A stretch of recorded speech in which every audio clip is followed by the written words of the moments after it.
From the brothel to the throne. Can you believe that the most powerful woman in the history of the entire Roman Empire started her life at the absolute bottom of society?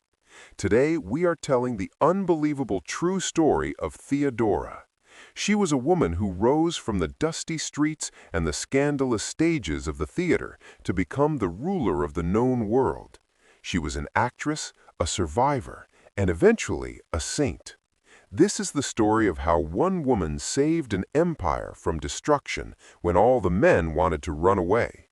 Welcome to the legend of Empress Theodora. Our story begins in the year 500 AD in the great city of Constantinople. Theodora was not born in a palace, she was born into poverty. Her father was a bear keeper at the Hippodrome, the massive stadium where chariot races and wild beast shows took place. When her father died, Theodora and her sisters were left with nothing.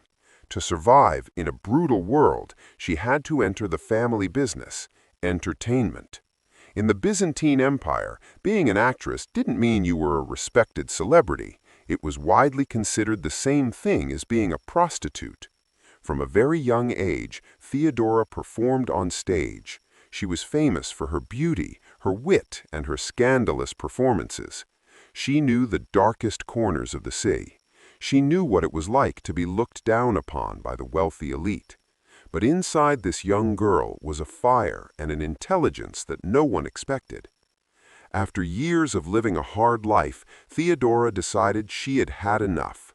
She left the stage and traveled to Alexandria in Egypt. There, she underwent a spiritual transformation.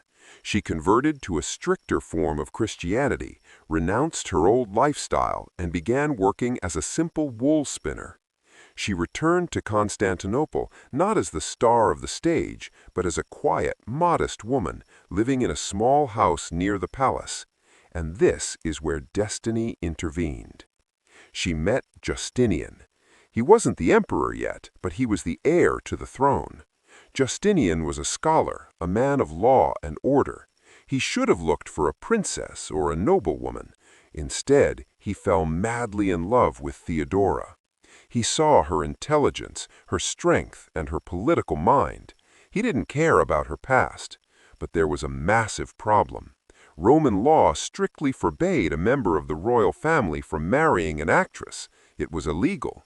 But Justinian was so obsessed with her that he did the unthinkable. He convinced his uncle, the emperor, to change the constitution of the empire just so he could marry her. In 527 AD, they were crowned together. The former actress was now the empress of Rome. They ruled as equals, a true power couple. For 5 years they ruled together, but in 532 AD, disaster struck. The famous Nika riots broke out. It started as a sports riot in the Hippodrome, but turned into a full-scale revolution. The mob was angry about high taxes and corruption. They set fire to the city.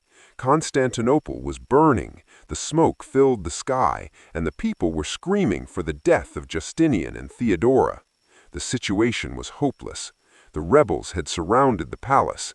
Justinian and his top generals were terrified. They decided to give up.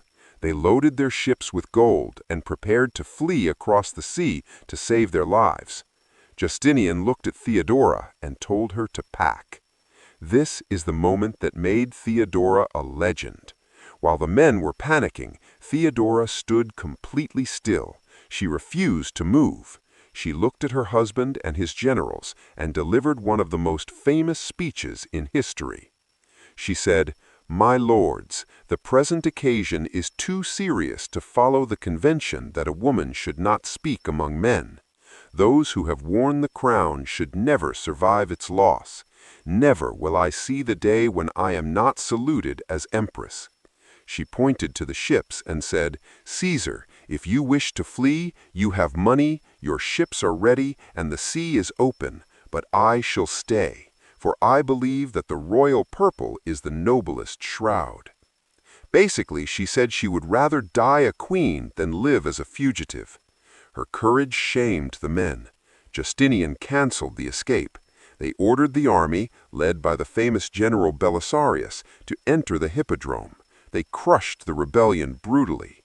The throne was saved, all because Theodora refused to run. After the smoke cleared, Justinian and Theodora rebuilt the city more beautiful than before. Together, they built the Hagia Sophia, the massive church that still stands today as one of the wonders of the world. But Theodora never forgot where she came from. She used her absolute power to help women who were suffering just like she once did. She passed laws prohibiting the trafficking of young girls. She gave women the right to own property and the right to divorce. She even bought a palace and turned it into a monastery and shelter for former prostitutes, giving them a safe place to live and a chance at a new life. She was the champion of the poor and the outcast. Sadly, her reign was cut short. In 548 AD, Theodora fell ill, likely with cancer. She died at a relatively young age. Justinian was heartbroken. He wept at her funeral. He ruled for many more years, but he never remarried. He never loved anyone else. He continued to pass laws that she had championed, honoring her memory until his last breath. Today, if you visit the city of Ravenna in Italy, you can still see her face in a glittering golden mosaic on the wall of the basilica. She stands there, covered in jewels, staring out at us across the centuries. Theodora proved that your past does not define your future. She rose from the lowest place to the highest peak, leaving a mark in history that can never be erased. Thank you for watching. If you enjoyed this story, please like and subscribe for more amazing tales from history.